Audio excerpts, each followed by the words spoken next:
Our first guest star on the show this evening is country and western singer Mr. Wayne Nutt. Now, Wayne was born in February 1940 in Comanche, Oklahoma. He is three-quarters full-blooded Cherokee Indian. But he also claims some Scottish ancestry as well.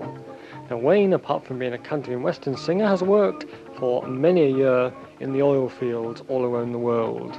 So Wayne has some very interesting tales to tell. And these tales he's going to tell you right now as we say welcome to the show to Mr. Wayne Nutt. Before we introduce Wayne in person, let's hear Wayne on record. Well, I'm an oilfield man on a North Sea rig. I'm mighty proud of what I do. The friends that I make are the staying kind, and I can count on them to see me through. Just think about the weeks that we spend out there, and maybe you will understand why I'm a fast living, good loving, hard fighting, oilfield man. Welcome to the show, Wayne Nutt. Thank you. Wayne, country and western music, has it always been in your blood? Oh, yeah. Since I was a little kid. Years and years now. I believe you've just brought out your first LP, is it? Yeah, it's called Oilfield Man. It's a new one out. About 4 weeks, 3 weeks, something like that. Oilfield Man, the title suggests sort of a vague suspicion that you've been involved in the oil business yourself. Yeah, I was in it about 12 years, off and on, and wrote some songs about it and put it in this album with a few others, different types, about 9 of them are songs written by me and 3 of them are other people's. And do you find that in country and western music, like a lot of the folk music, personal experiences count a lot when you're writing songs? Oh yeah, that's the only way to write. If you don't know what it is, don't try to write about it, because people know. They can tell right off whether you're a phony or a fake or not, if you don't know what you're saying. So I suppose the more interesting career you've had before you started out into this business, the better it is when you're actually in the business. It's turned out that way for me. It's easier to, to write about things because I've done it. I'd hate to think what it would have been like 20 years ago, No, couldn't have done it. No way. No way.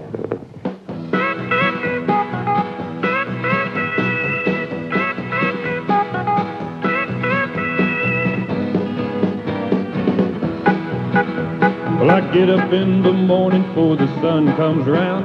Well, I jump in my car and I head it on out of town. Well, I get to that job and I start another day. I got too many hours and too little pay.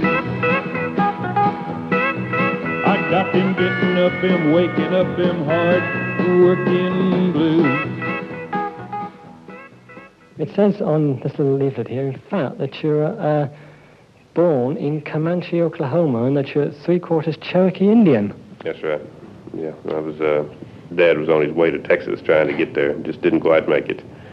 So we were born in a schoolhouse in Comanche, Oklahoma. Weird. Have you been touring this country long? This is 3rd week now that we've been on the Slim Whitman tour, and that's it. Away from show business, have you any other ways of relaxing? Oh, yeah, lots of ways. Mainly going home. Yeah, I've got a wife and 3 kids, and I like to go back there. Back up to Scotland. I live in Scotland, by the way. And relax. We're lucky enough to find a house on a 5,000-acre estate out there with lots of room. I've got a 2-acre lake behind the house, and I go fishing and hunting, and we ride a lot. Try to keep up with that. Both my wife and I brought our gear over here from the States, and we both rodeoed. And I worked cows, and she rodeoed. So you're able to really take up where you left off? Yeah, there's not much difference in the home life when I'm home. It's just getting home, Yeah. It's a little different now because on the rig it was 2 weeks on and 2 weeks off.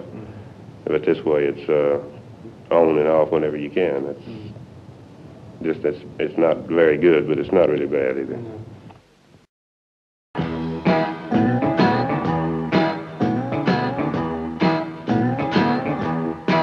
Well, there's a city up in Scotland that is picturesque, they say. Well, that is until them oil rigs made the scene. And now if you wonder what I mean, just head up there and see. Holy crew change night in Aberdeen. And it used to be a quiet town with not too much to do. The work was scarce and fun was mighty lean. And now all you have to do is be there when them boys come in. They call it crew change night in Aberdeen. The dangerous life that you have, you sometimes think, well, what can I do for danger now? Now you're in show business. Is there this little thing, this danger bug in you that says that I've got to do something with a risk? Well, there's always my time off. You know, I always find something to do that I think it's normal, but most people don't think it's normal. You know, I mean, like when we go home, if I find a little rodeo going on around the house somewhere, and it's probably be a $25 entry fee, I'll go pay it and get in it, just to keep my hand in. If some of my friends need some help with their cows, I'll go out and help them. Whatever. Do you get back to America these days a lot? No, I haven't been back in nearly 2 years. It's been quite a while. Do you miss it? Sure. Of course you miss it, but we like it here too. Yeah. You know, you have to like someplace to stay there. So we're pretty well satisfied. Great. Well, any particular thoughts on your musical career from now on? Have you got anything special planned, or?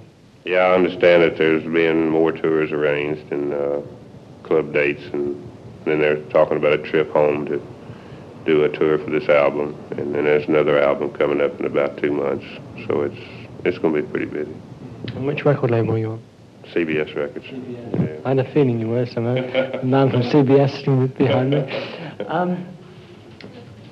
When you've done all that now, have you got one thing in the back of your mind which you feel, well, this is what I eventually want to aim for? Yeah, well, you know, I've got some music and I want people to hear it. And if they like it, that's about all you can ask, you know. And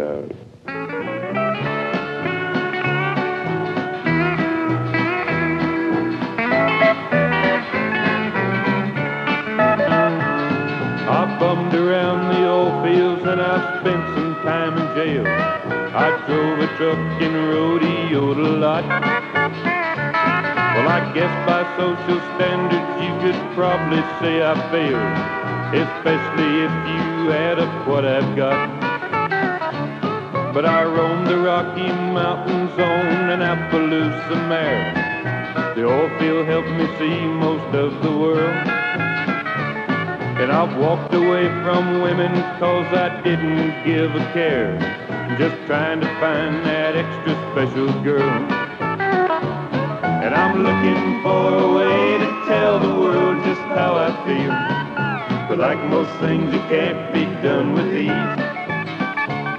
And I guess that I spent most of my life in search of something real, and I'll hold with doing mostly what I please. And just get the word out. And one thing we want to do is try to promote this country here in England and Great Britain, because there's a lot of it, but nobody seems to know about it, you know.